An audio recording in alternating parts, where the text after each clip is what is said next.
오늘은 하나님의 자녀라는 제목으로 함께 말씀을 보시겠는데요. 주신 말씀은 요한복음 1장 12절에 있는 말씀입니다. 우리 파워포인트만 있으니까 성경을 안 찾으시는데 하여튼 각자 성경 있으신 분들은 부지런히 찾으셔도 좋을 것 같습니다. 요한복음 1장 12절. 자, 이런 말씀이 있죠. 영접하는 자, 곧 그 이름을 믿는 자들에게는 하나님의 자녀가 되는 권세를 주셨습니다.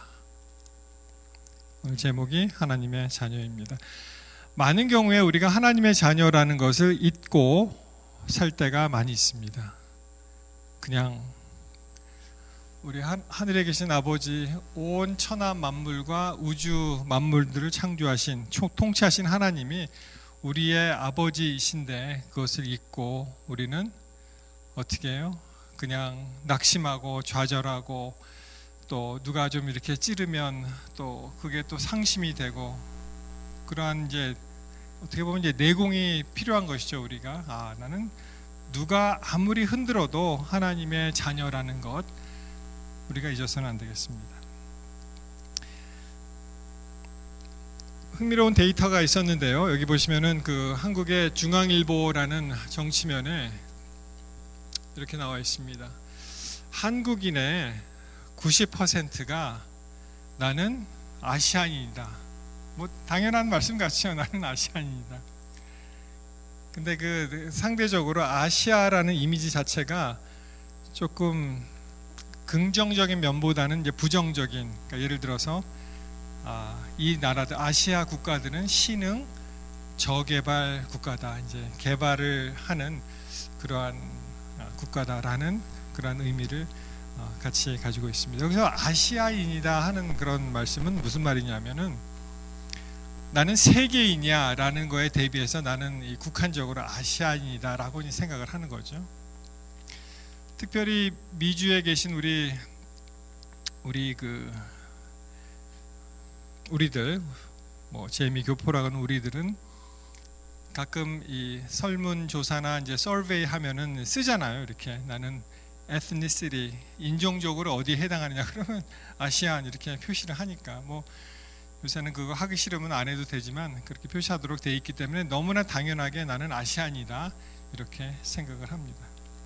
그런데 또 흥미로운 사실은 우리는 그냥 아시아 그러면 그 지역적으로 얘기하잖아요. 근데 예를 들어서 폴리네시안, 뭐 고아미라든지 그 작은 나라들 있잖아요. 뭐 통가, 피지, 뭐 이런 이번에 그 화산 폭발했던 그 통가. 그 사람들은 또 아시안이라고 불리는 걸 싫어해요. 그래서 뭐라 그러냐? 퍼시픽 아일랜더 이렇게 부르기를 좋아합니다. 자기는 아시아 대륙에 속한 것이 아니고 태평양에 있는 섬나라다, 퍼시픽 아일랜드다 이렇게 이야기를 합니다. 합해서도 에이시안 미니스트리 하지 않고 에이시안 퍼시픽 미니스트리, 아시아 태평양 그 미니스트리다 이렇게 부서를 그렇게 이름을 줬습니다. 그래서 줄여서 이제 AP 미니스트리 이렇게 하는데 여러분, 근데 이 아시아라는 것이 어디까지 속하는 것이 아시아일까요? 라는 질문을 이제 했습니다. 왜냐하면은 아시안 그러면은 중국, 일본, 한국, 동북아 그리고 이제 말레이시아, 인도네시아 쪽으로 이제 동남아 거기는 이제 아시안 같죠. 우리 아시안 그럼 그렇게 생각합니다. 그런데 예를 들어서 이스라엘 그러면은 아시아 냄새가 나십니까? 이스라엘 좀 다르게 생겼죠. 완전히 인종적으로도 백인에 더 가깝지 않나 그렇게 생각을 합니다. 그래서 이제 통계를 보니까 어디까지 아시아에 속하는가? 물론 동북아, 중국, 일본, 한국 뭐 거의 절대고요. 동남아시아는 뭐 그렇고 남아시아로 내려가고 점점 서쪽으로 갈수록 이제 줄어듭니다. 중앙아시아의 우즈베키스탄이나 카자흐스탄이나 키르기스탄 같은 경우에는 좀 많이 다릅니다. 이제 인종적으로. 그리고 특별히 이제 서아시아, 이스라엘, 레바논, 조르단, 요르단 이런 지역은 사실은 아시아라고 그들이 생각을 한국 사람들이 그들을 생각하지 않는다고 그렇게 되어 있습니다. 예를 들어서 이집트는 어느 컨티넨트에 속해 있습니까? 이집트.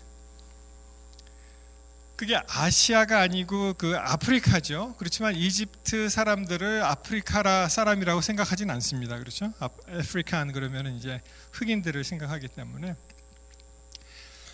그래서 이 아시아라는 그 이미지 조사가 그렇게 뭐 신흥국이고 저개발국이다 이렇게 대부분이 생각을 하고요. 그 대신 다양한 식문화가 있고 신흥 경제, 수출 시장, 또 거대 인구가 있는 곳이다. 여러분, 그 나라 중에 나라의 국력을 생각하는 그 요소 중에 면적이 있죠. 그리고 이제 그러니까 국토죠. 국토가 있고 그리고 그 인구도 굉장히 강한 그런 국력을 상징하는 것인데 세계 5위 나라 중에 인구수대로요. 인구수 비율로 세계 5위 중에 아시아에 속하지 않는 나라가 미국밖에 없습니다. 그러니까 우리가 아신 대로 중국, 인디아, 그 다음에 미국이고요. 그 다음에 네 번째 나라가 인도네시아 그리고 파키스탄 그렇게 되어 있습니다. 그래서 이 그 월드 쉐어 그 퍼센티지를 따져 보면 거의 이 네 개 나라가 40% 육박합니다. 온 세계 지구의 인구가 100명이면 40명이 이 네 나라에 속해 있는 것이죠.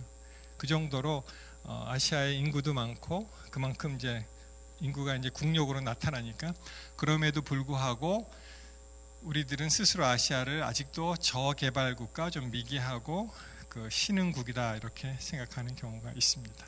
그렇죠? 제가 이 통계를 보면서 그러면은 과연 우리는 우리 스스로를 어떻게 생각하고 있을까? 다시 요한복음 1장 12절에 있는 말씀으로 우리는 하나님의 자녀라는 것을 끊임없이 기억하고 하나님의 자녀답게 살아야죠. 그런데 시시때때로 우리는 이것을 잊어버린 경우가 상당히 많이 있습니다. 여러분, 뭐 우리는 다 믿음의 공동체이기 때문에 뭐 이런 이야기를 굳이 안 해도 되지만 혹시라도 우리 마음 가운데 하나님이 정말 살아 계실까? 하나님이 있는 거야? 이거 다 지어낸 얘기 아니야? 제가 어느 유명한 유튜버의 그 이야기를 들어보니까 여기서 예수를 믿는 사람 손 들어보세요. 그리고 손을 들게 하면서 하는 얘기가 지금 손 드신 사람들은 소설을 믿거나 다 뻥을 믿는 것입니다. 이렇게 얘기하는 거예요. 변호사라는 사람이. 그래서 아직도 저렇게 적대적으로 기독교에 대해서 심하게 생각하는 사람들이 있구나. 여러분, 근데 우리가 이렇게 살고 있는 이 땅, 우리가 뭐 태어나서는 내가 태어났다라는 것을 인지는 못하지요. 그러다가 이제 유아기를 지나면서 이제 내가 살아있고 엄마 아빠가 있고 그런 거를 이제 인지하게 됩니다. 그래서 그러면 나는 어디서부터 왔는가? 이제 원초적인 질문을 아마 우리 가운데 다 해보셨죠, 한 번쯤은. 이 세상에서는 이 세 가지를 이야기를 합니다. 그래서 첫 번째로 Theory of Evolution, 뭐 진화론이라고 알려져 있는 우리 학생들이 또 우리도 그렇게 이제 학교에서 정규 수업 시간에 이제 배운 그 진화론 이야기가 있고, 에그나스티시즘이라는 것은 이게 불가지론인데 모른다는 거예요. 이거는 하나님의 존재를 알 수도 없고 알 필요도 없고 이거는 우리가 모른다 이렇게 생각하는 것이고, 그리고 우리는 Divine Designer, 어떠한 그 하나님이 신이 그 디자인에 의해서 이 모든 것을 창조하셨다. 창조론자죠. 우리는 이제 그렇게 믿습니다. 유감스럽게도 학교에서 이 세 가지를 다 가르치지 않고요. 한쪽으로 과학이라는 이름하에 진화론 쪽으로 이야기를 하고 있습니다. 제가 이제 이 진화론에 대해서 한번 생각해 봤어요.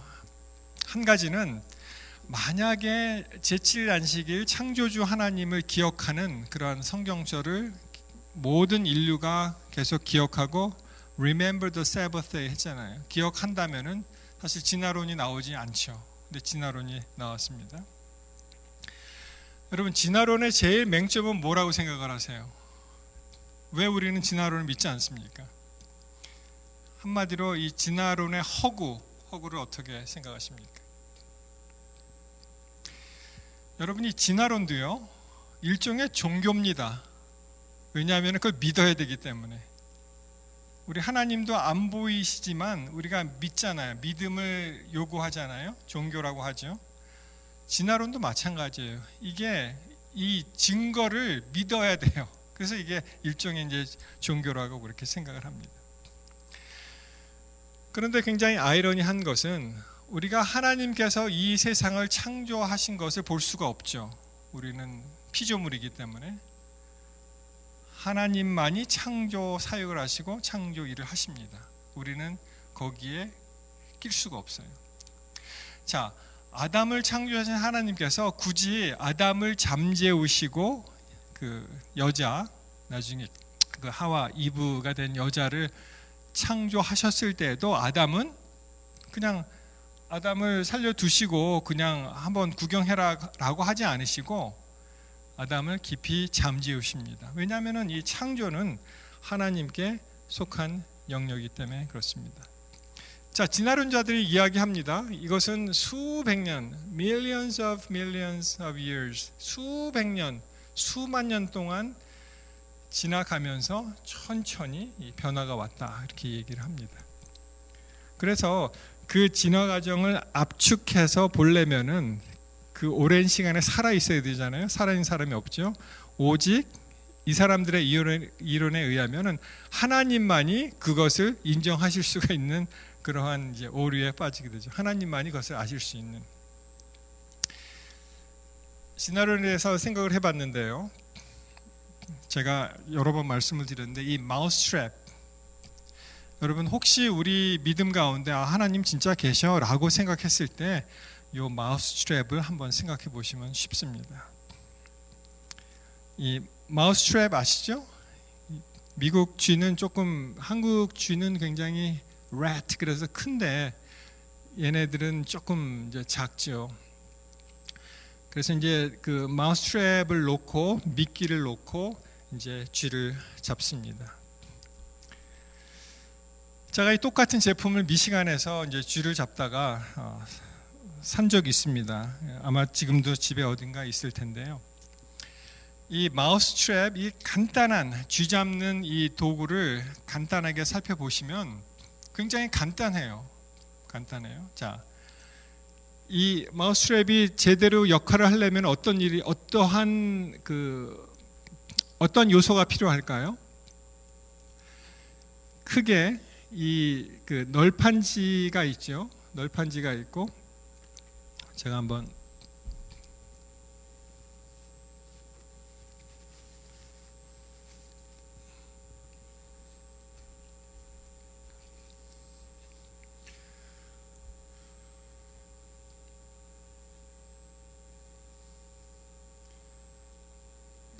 뭐 너무 다시 작아서 여기 보시면 이제 요 널판지가 있고요. 패널, 우든 패널이 있고, 그 다음에 요게 이제 미끼 거는 데죠. 미끼하고 요걸 이제 스네처. 여기를 건드리면, 미끼를 건드리면 여기가 굉장히 약하게 연결이 되기 때문에 요 스프링의 힘에 의해서 요 스네처가 이 쥐를 이렇게 탁 스네치 잡게 이제 되는 것이죠. 그래서 이제 크게 보시면은 이러한 그 나무판이 있고, 그 다음에 스프링이 하나 있고요. 그리고 스네처가 있어야 됩니다. 그리고 미끼를 다는 그런 게 있어야 되죠. 보시면은 이런 식으로 이 쥐를 유인하면 뭐가 제일 좋습니까? 한번 잡아보신 분 있으세요? 치즈가 제일 좋습니까? 만화 영화에서 많이 나오는. 어떤 분은 피넛버터를 바르라고 하는데 이거는 뭐 치즈나 버터 비슷합니다. 근데 이렇게 해서 이거를 건드리면은 이제 이게 작동을 해서 쥐를 잡게 되는데, 이 디자인이 워크 안 할 때가 한 번 있더라고요. 쥐가요 요거를 핥아 먹었어요. 그래서 그 밤새 미시간에 살 때 조그만 쥐가 이렇게 막 돌아다니고 뭐 이렇게 봉지를 뜯고 하는 일이 있어서 그거를 이제 밤새 놨는데 보니까 쥐도 없고 요 미끼도 없고 그런 적이 한 번 있었습니다. 그래서 잘은 모르겠습니다만 이 쥐도 점점 똑똑해져 갖고 이것을 혓바닥으로 핥아 갖고 피넛바다를 먹고 가지 않았나 그렇게 이제 생각을 합니다. 여러분 이 말씀을 왜 드리냐면 이 단순한 구조래도 이게 정확하게 각자가 자기 위치에 위치해서 그것을 작동시켜야지 이것이 작동이 됩니다. 그렇죠? 어떻게 이거를 갖다가 널판지가 있고 이 스프링이 여기 위치에 있고 스네처가 여기 있고 미끼가 여기 있어서 아주 정확하게 그 자리에 그때 딱 결합이 돼서 쥐가 오면은 작동하게 되어 있는데 진화론은 뭐라고 가르칩니까? 저절로 이게 지나가면서 이렇게 됐다. 이렇게 가르치는 게 진화론이에요. 말하자면. 물론 유기생명체니까 지금 말씀드리는 비유하고는 조금 다르지만 마치 진화론에서는 자동차를 그냥 두면은 어떻게 흐르다 보니까 이것이 비행기가 됐다라고 주장을 하는 것이 진화론입니다. 근데 여러분 이것이 그냥 이렇게 각 요소가 있었는데 확 던져놨더니 오랜 세월이 지나서 각각 제 위치에 딱딱 들어맞아서 이것이 됐다라고 생각하시는 것이 편하세요? 아니면은 아하 이걸 보니까 누군가가 이것을 만든 사람이 있어서 그 사람이 어떠한 목적으로 저렇게 작동하도록 디자인하고 만들었다라고 생각하는 게 더 쉬우세요? 어떤 것이 더 쉬우십니까? 하물며 이렇게 작은 어떠한 마우스 트랩도 저게 제대로 작동하려면은 딱딱 맞게 어떠한 디자이너가 있어서 하게 되는데 하물며 온 세계가 그렇게 돌아가고 있잖아요. 어떻게 이 태양계를 보더라도 서로 이 그 플래닛 행성들이 서로 충돌하지 않고 어떻게 그렇게 규칙적으로 어떠한 그 말하자면은 그 자연 법칙, 천연 법칙에 의해서 돌아가느냐 이것은 확실히 그냥 저절로 된 것이 아니고 누군가가 디바인 디자이너가 창조주가 그것을 만드셨다라고 생각하는 것이 사실은 훨씬 더 설득력이 있다고 저는 생각을 합니다. 제가 어느 다큐멘터리를 한번 본 적이 있는데요. 이 사람이 그 버섯을 연구하는 사람이었어요. 그러면서 버섯을 막 자랑하면서 버섯이 없으면은 온통 이 지구는 쓰레기장이 될 것이다. 왜냐하면 버섯이 하는 그 펑가이, 그 균이 하는 것들이 그 나무가 쓰러지거나 하면은 그것을 이 분해하는 역할을 하잖아요. 그러니까 그게 없으면은 온통 이 지구가 쓰러질 그 쓰레기통이 될 것이다라고 이야기를 했는데 그 사람들의 그 버섯을 믿는 학자들의 그 이론을 한번 들어보세요. 얼마나 황당한지. 옛날 옛적에 우리가 이야기하는 유인원들, 원숭이 종류가 있었는데요. 그 친구들이 어느 날, 야, 이게 뭐지? 버섯이네? 그리고 그 버섯을 먹었다는 거예요. 그랬더니 이게 시간이 지나면서 점점 머리가 발달하고 똑똑해지고 영리해져서 사람 쪽으로 갔다. 이렇게 주장을 하는 것을 보았습니다. 이 현대 과학이 그렇게 이야기들을 합니다. 우리 하나님께서는 누가복음 3장에 말씀하시기를 자, 한번 족보가 이제 누가복음 3장에 나오죠. 거기 있는 계보를 보시면 이렇게 간단하게 설명하실 수가 있습니다. 3장 23절부터 보시면 예수께서 가르치심을 시작할 때 이제 30세쯤 되었고요. 그 다음에 사람들이 아는 대로 요셉의 아들이니 요셉의 이상은 헬리오, 그 아버지 ancestry 그 쭉 족보 얘기에서 예수가 계시고 요셉, 그 다음에 헬리, 맏닷, 레위, 멜기, 얀나 쭉 올라갑니다. 계속. 여러분 이게 무슨 말씀이냐 하면 여기 계신 모든 분들의 제가 아버지를 아버지를 뵌 적이 없잖아요. 여기 계신 모든 분들의. 그런데 저는 여러분들의 아버지가 계신 것을 믿습니다. 왜냐하면은 아버지가 계셨기 때문에, 아버지 어머니가 계셨기 때문에 여기 계신 거 아니에요. 그렇죠? 그러면 그 아버지의 아버지를 본 적은 없지만 또 그분들이 계신 것을 믿습니다. 왜냐하면은 그들의 자손이니까. 그래서 계속 올라가면 그것이 어디로 간다고요?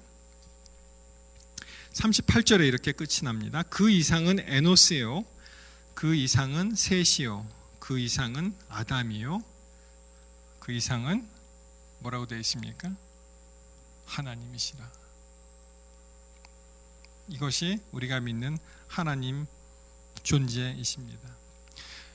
여러분, 저도 아버지가 계십니다. 그렇죠? 근데 여러분, 저희 아버지를 보신 적이 없으시죠? 근데 아버지가 계신 거를 믿습니까? 왜냐하면 제가 여기이기 때문에 저를 낳아주신 부모님인 것을 여러분 믿으실 거예요. 그것이 계속 올라가면 어떻게 돼요? 아담 다음에는 하나님이라고 말씀하십니다. 그래서 혹시라도 우리 가운데 하나님 진짜 계셔? 라고 질문하거나 의심하거나 하는 것은 말이 안 되는 것이 마치 내 아버지가 계셔 하는 질문하고 같은 거예요. 그렇지 않습니까? 다른 말로 나의 존재 이유는 바로 하나님이 계시다는 하나의 강력한 증거가 되는 것입니다. 내가 여기 존재하는 그 이유는 하나님이 계시다는 것을 이야기하는 것이죠. 자, 우리가 하나님의 자녀라는 건 항상 잊지 않고 살아야 됩니다. 그래서 그 힘으로 우리는 이 어려운 세상을 살아갈 수 있는데요. 여러분, 하나님께서 우리의 존재를 아실까요? 지금 지구의 인구가 예를 들어서 70억이라고 한다면 하나님께서 우리의 존재 이유를, 우리가 있다는 것을 하나님께서 아십니까? 여러분, 그걸 어떻게 믿으세요? 하나님이 우리가 있고 우리가 얼마나 힘든 생활을 하고 또 이렇게 상처받고 어려움을 겪고 하는 것을 하나님 아십니까? 그걸 우리가 어떻게 합니까? 자, 시편 147편에 그 말씀이 있습니다. 시편 147편 1절부터 이제 5절을 보시면 하나님의 사랑에 대해서 우리가 생각할 수 있는데, 우리 하나님은 우리의 한 사람 한 사람의 이름을 부르시고 사랑하신다는 것을 믿을 수 있는 성경절이 바로 시편 147편입니다. 할렐루야. 우리 하나님께 찬양함이 선함이요 찬송함이 아름답고 마땅하도다. 찬양으로 시작합니다. 우리 하나님은 찬양을 받으실 마땅하신 분이시다. 자, 여호와께서 예루살렘을 세우시고 이스라엘의 흩어진 자를 모으시며 상심한 자를 고치시며, 그렇죠? 상심한 자를 고치시며 저희 상처를 싸매시는도다. 영어로 보시면은 the broken hearted 그렇게 되어 있고 binds up their wounds 그렇게 되어 있습니다. 우리 많은 가운데 우리가 정말 상심하고 이 broken heart 가지고 있잖아요. 하나님께서 그것을 아신다고 말씀을 하시고 그들의 상처를 싸매신다고 말씀하십니다. binds up their wounds. 자, 그 다음에 어떤 말씀이 있습니까? 저가 하나님이 별의 개수를 계수하시고 카운트하시고 저희를 다 이름대로 부르시는도다. 여러분, 이 하늘의 별이 얼마나 많아요. 그렇죠? 하나님은 전지전능하시기 때문에 그 별을 다 세시고 그 별에게 다 이름을 부여하신 그 하나님이 하물며 그 사랑하시는 독생자를 주신 우리 인간을 위해서 우리 각 개인의 사정과 각 개인의 이름, 우리의 정말 힘든 그런 상황, 그걸 모르시겠습니까? 우리 하나님 아십니다.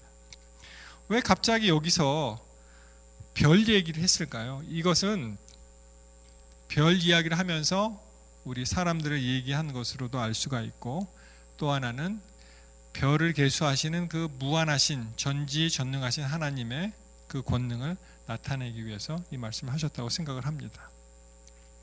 그래서 우리 주는 광대하시며 능력이 많으시며 그 지혜가 무궁하시도다 라고 말씀하십니다.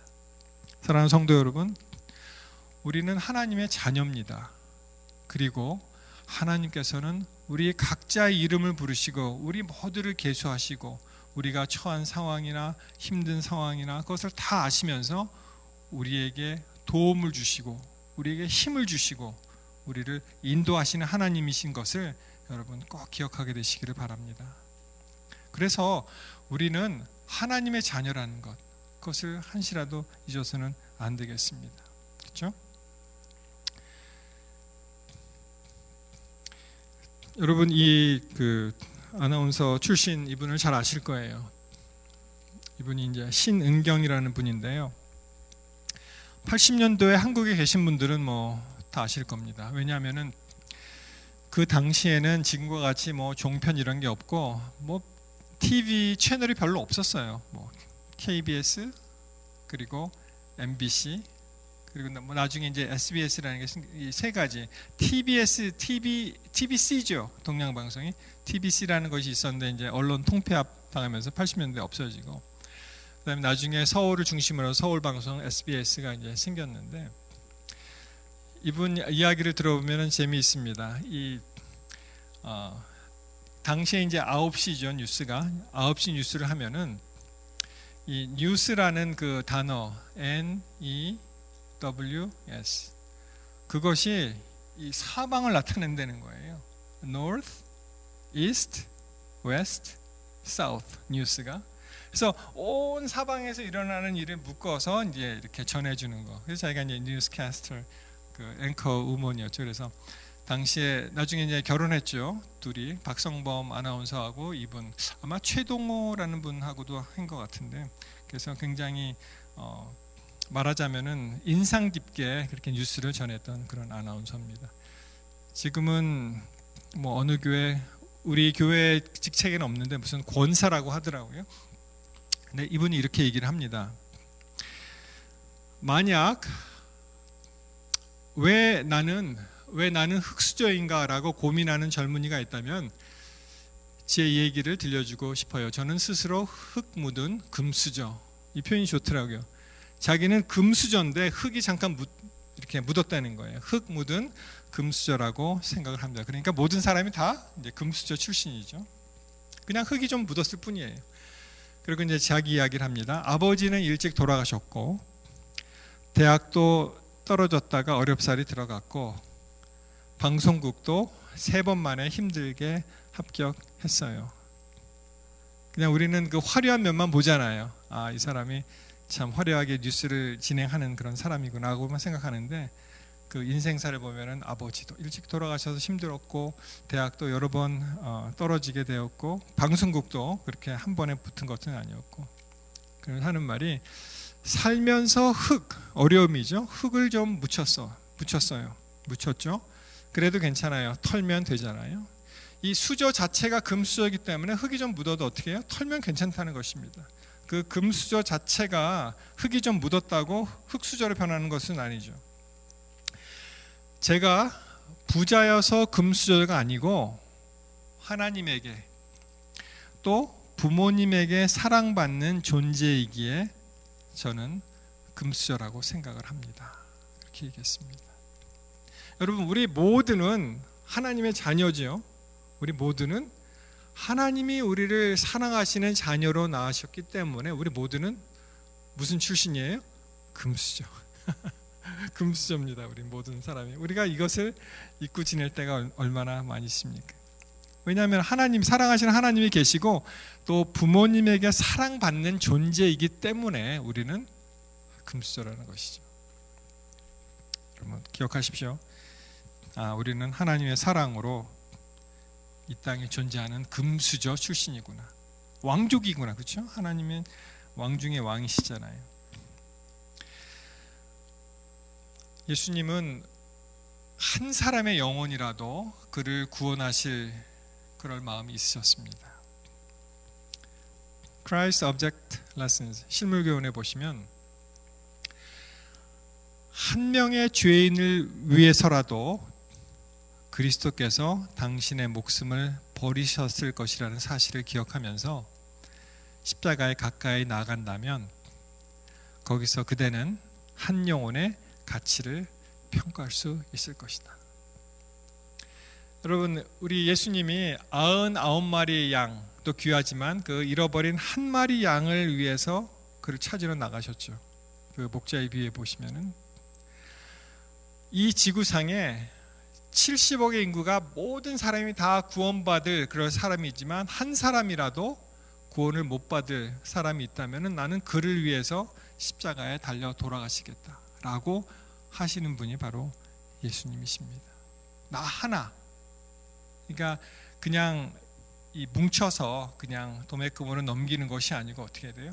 나 하나만을 위해서라도 예수님이 십자가에 달려 가셨을 것이다 라는 우리는 굉장한 존재라는 것입니다.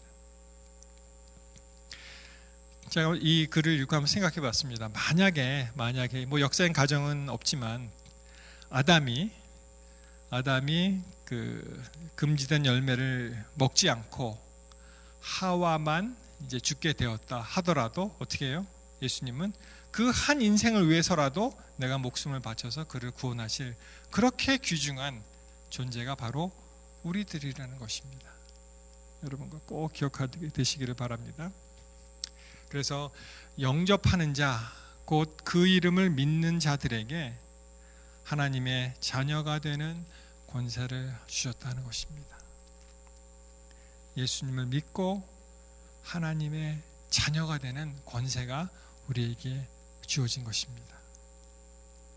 뭐 돈 100만 불을 들여서 그 입양권을 사는 것이 아니고 예수님의 이름을 믿는 자들에게 우리 모두는 하나님의 자녀가 되는 그런 권세를 주신 것입니다. 참 얼마나 감사한 그런 복음입니까? 자, 그럼 우리가 이제 어떻게 살아야 될까요? 결론입니다. 에베소 4장 22절 24절에 보시면 너희는 유혹의 욕심을 따라 썩어져가는 구습을 따르는 옛사람을 벗어버리고 오직 너희 심령이 새롭게 되어 하나님을 따라 의와 진리의 거룩함으로 지으심을 받은 새 사람을 입으라 하는 것입니다. 사랑하는 성도 여러분, 말씀을 마치면서 우리가 하나님의 자녀라는 것을 다시 한번 깨닫고 이제 감사하잖아요. 그러니까 더 이상 부정적이고 낙심하고 좌절하고 그냥 자기의 신세 한탄만 하는 그런 옛사람은 벗어버리고요. 이제 어떻게 됩니까? 우리의 심령이 예수님으로 새롭게 되어서 하나님을 따라 의와 진리의 그 거룩함을 입음으로 우리 모두가 새 사람이 되시기를 이 시간 간절히 기원합니다. 여러분 모두를 축복합니다. 우리는 하나님의 자녀고 옛사람은 벗어버리고 이제 다시 우리의 마음을 새롭게 해서 하나님만을 따라가는 새 사람이 되시기를 간절히 바라면서 말씀을 마치겠습니다.